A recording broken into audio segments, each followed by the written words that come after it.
ముఖ్య అతిథి రాష్ట్రపతి గారికి, వేదిక మీద ఉన్న ప్రభుత్వ యంత్రాంగానికి, సభకు విచ్చేసిన ప్రజానీకానికి నా ఆహ్వానం.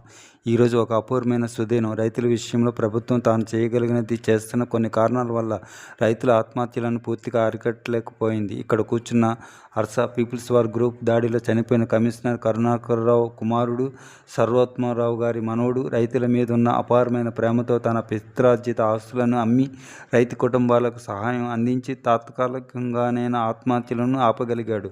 అతన్ని నేను వ్యక్తిగతంగా అభినందించి ఊరుకోవచ్చు, కానీ అతని తపన, త్యాగాలను ప్రజలకు తెలియజేయడం నా బాధ్యతగా భావించి ఈ సభను ఏర్పాటు చేశాను. ఇంతకంటే ఇతనికి మనమేం చేయగలం?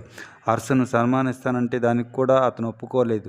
హర్ష కొన్ని విలువలకు కట్టుబడ్డ వ్యక్తి. ఇతని జీవితం ఇతరులకు స్ఫూర్తి కావాలని మీ ముందుకు తీసుకొచ్చాను. కొద్ది నెలల క్రిందట హర్ష కుటుంబం అంతా మావోయిస్టుల దాడిలో చనిపోయారు. అయినా ఆత్మస్థైర్యం వీడక ప్రజాక్షేమం కోసం అతను చేస్తున్న కృషి నన్ను కదిలించింది. వీరి కుటుంబ సభ్యుల ఆత్మలకు శాంతి కలగడానికి ఈ సభ 2 నిమిషాలు మౌనం వహించాలని కోరుతున్నాను అన్నాడు ముఖ్యమంత్రి. మొత్తం సభ అంతా రాష్ట్రపతితో సహా లేచి నిలబడి మౌనం పాటించింది. జాతీయ గీతానికి తప్ప లేచి నిలబడని రాష్ట్రపతి నిల్చొని మౌనం పాటించడంతో హర్ష, అతని సహచరుల మనసులు ఉద్వేగంతో నిండిపోయాయి. వారి కంటి నుంచి జలజల కన్నీరు స్రవించింది. గౌరవనీయులైన రాష్ట్రపతి మన ముఖ్య అతిథిగా విచ్చేయడం మన అదృష్టం. ఆయనను 2 మాటలు మాట్లాడవలసిందిగా కోరుతున్నాను అన్నారు ముఖ్యమంత్రి ఇంగ్లీష్లో. రాష్ట్రపతి లేచి నిలబడ్డారు. సభంతా నిశ్శబ్దం. ఇంగ్లీష్లో తమ ఉపన్యాసం ప్రారంభించారు.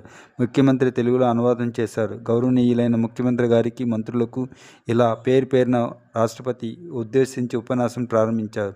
నేను కొద్ది రోజుల క్రితం పేపర్ చూస్తుండగా ఆంధ్రలో రైతుల ఆత్మహత్యలు ఆగిపోయానని తెలిసి ఆశ్చర్యపోయాను. ఈ అద్భుతం ఎలా జరిగిందని సెక్రటరీని అడిగాను. హర్ష గురించి, అతను స్థాపించిన సంస్థల గురించి, అతని త్యాగాల గురించి వివరంగా చెప్పాడు. అతను వెంటనే చూడాలని అనిపించింది. ఈ సభ ఏర్పాటు చేసినట్టు ముఖ్యమంత్రి గారు చెప్పగానే అతన్ని కలుసుకోవాలని చెప్పాను. హర్ష ప్రారంభించిన సేవా సంస్థలు ఎంతో గొప్పవి. మళ్ళీ మదర్ తెరెసా గుర్తుకు వస్తున్నారు. ఈ సంస్థలు భారతదేశంలోనే కాక ప్రపంచంలోనే అత్యుత్తమ సేవా సంస్థలుగా గౌరవం పొందాలని ఆకాంక్షిస్తున్నాను. హర్ష సాధించినది అపూర్వం. అతని సేవా స్ఫూర్తిని అందిపుచ్చుకొని ప్రభుత్వం రైతుల ఆత్మహత్యలను శాశ్వతంగా అరికట్టే చర్యలు చేపట్టాలని ముఖ్యమంత్రి కోరుతున్నాను అని ప్రసంగం ముగించారు. Thanks for watching. Please like, share and subscribe VMK Multi Vlogs. Bye bye.